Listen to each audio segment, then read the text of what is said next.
Hey everybody, Michael Snyder, Pacific Northwest Weather Watch. Today is November 6th, and right now we are looking at the infrared satellite imagery. You can see the ridge of high pressure across the west coast of North America as we speak. The clockwise rotation, you see it right there, moving up into British Columbia. That is that ridge of high pressure. But we are going to eventually bring a frontal system here through this weekend, and then a much cooler air mass looks to arrive as we go through next week, keeping our active weather pattern with us. November, not that unexpected here, but we're going to break those details down one by one here as we go over the next few days. Taking a look at what is going on with the fog, you can see there is some fog across the Willamette Valley into some of the coastal range. Looks like a little bit across the Puget Sound right now, and there's fog across the Idaho Panhandle, some in northeast Washington, and some in Montana. This gives you a nice look at the microphysics going on here, and you can kind of see the fog here on display with this product. It's a bit jumbled looking, but if you know what you're looking for, you can see where the fog is. So that's why I show that one once in a while. And taking a look at the North American model, this is visibility in miles. So as I scroll through here, you notice it is picking up some of the fog here across the Willamette Valley. It's underdoing it a bit. It does show some patchy fog as we go through the morning hours. You can see it across some of the Idaho Panhandle here as well. So we're going to scroll on in through tomorrow, and you can see as we go through tomorrow morning as well, the Puget Sound looks like a bit more fog is going to be out there. Maybe some down the Willamette Valley here as well, but not a overly foggy situation. But this is kind of making me wonder if we're going to get a little bit more that's forecast for tomorrow morning. So, watch out for that as we go through the next couple of days. You could be running into some foggy conditions out there. And if you want a nice, affordable home weather station, you can see a very attractive unit. It's easy to set up. They give this pole to you if you want. It's, I think, $30 extra, but it's a nice mount. It turns to the side, and you can mount it in a lot of locations. It's got an ultrasonic anemometer. The thermometer is very accurate. It's got solar panels, and it's got a haptic rain gauge, and it's got a UV index. It does all kinds of cool stuff. And the smartphone app is really exceptional. I look at this one more than I look at my professional weather station equipment because it's easier to access. It graphs and stores all this data for you in the cloud. It's got a lightning detection system. It'll tell you if it's raining heavily at your house. It's very fun. It builds its own forecast for you to here as well. So click on that link down below if you want to save 10% off on that. Taking a look here at that ridge of high pressure I was mentioning, and you can see it. It's going to be with us as we go on in towards the weekend coming up here. And I've got last night's European model run on here as well for a reason. And we're going to scroll through this, and you can see that this frontal system is trending a little bit stronger. But yesterday also the European had a stronger system moving into Vancouver Island also. So the models are still in flux with just how strong this initial system will be. But the models are in pretty good agreement that this much cooler air mass, as you can see, as we roll off in towards very late Sunday night, or on the day Sunday, let's call it for Western BC, and then it starts to move into the Pacific Northwest as we go through the morning of Monday. Very cold air aloft will be racing in here across the region. We got some mountain snows, thunderstorm potential, some wave action, precipitation will be returning, and we've got more after that. I'll show you that here in the extended forecast in a minute.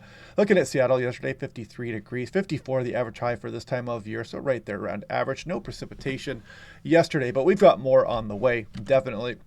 Now, this is kind of what it looks like as you go through the extent. You can see this initial frontal system coming in here. Some of the ensemble shows some blustery conditions, not any kind of a big windstorm or anything like that. But you can see some of these higher gusts out here with future systems showing up and kind of the scattered nature of it. So that's what a meteorologist's mind looks like here for the Pacific Northwest as we look off in towards the next week to 10 days or so. Now, I'm going to back this up because this is the ridge of high pressure over us right now. Right now, we're looking at the European artificial intelligence. So if we scroll on in towards this weekend, you can see our initial frontal system there. It's going to bring precipitation here as we go through the weekend, and then this much colder air aloft arrives here for the west coast of North America. And still, this is going to be flipping and flopping back and forth, just how strong this is going to be and where the biggest impacts are going to be. Probably going to get some mountain snows, could be some thunderstorm potential with that, and then you can see another potent frontal system moving through as we go on into the extended forecast, and who knows what's going to come after that, but you can see additional active systems as we go on into the mid portion of November.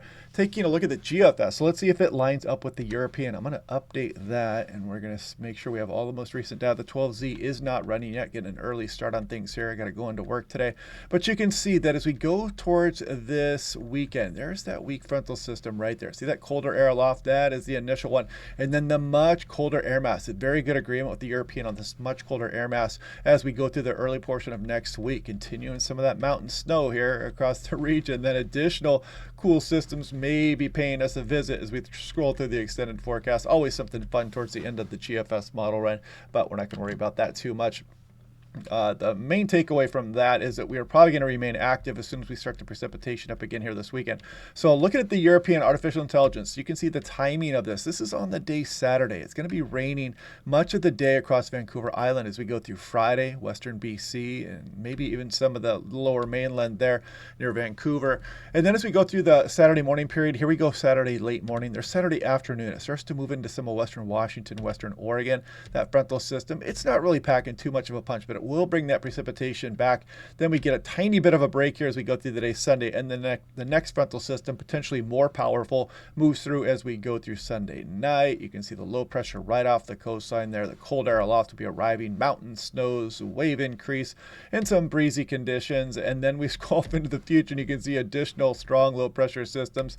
There may even be a little bit of brief atmospheric river potential with some of this as well, but we'll worry about that as we get a bit closer. And you can see as we go through the extended forecast, just continues to bombard the Pacific Northwest with precipitation at times as we head off in towards the mid portion of November. And if we look at the 15-day precipitation anomaly, look at that Pacific Northwest just in the bullseye here, especially Cascades west across BC, Washington, and Oregon. This goes out about 15 days.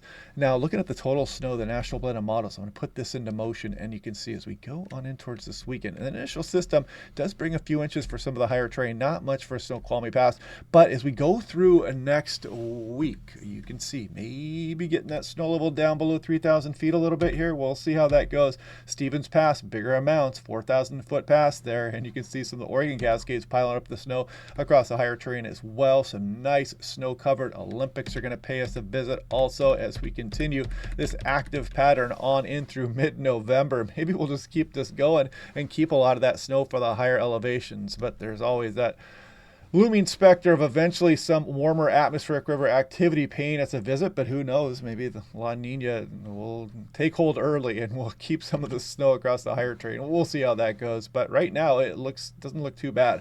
And 6 to 10 day temperature outlook, this goes through November 15th, below normal across much of the west. You see the above normal precipitation totals here. That shouldn't be any surprise after what we just looked at. There's the 8 to 14 day for the west coast, and there's the 8 to 14 day precipitation here that includes much of the lower 48 and the Pacific Northwest. And the risk-heavy precipitation and this experimental product continues to show this active period as well. I like showing this because it's kind of an experimental thing here, and they do like to kind of point out what some of the risks are as you look through the extended forecast. So you can kind of see that across some of the Rockies there as well. And look at this. They just include much of the west here with these troughs just driving into the area as we go through November 13th through November 19th. But I'll give you a much more detailed look at that as we get closer to these individual systems, and you'll get the warning here first. So anyway, yeah, click like and subscribe. We will do this all again tomorrow. Hope you guys are having a good day, and I will talk to you guys then.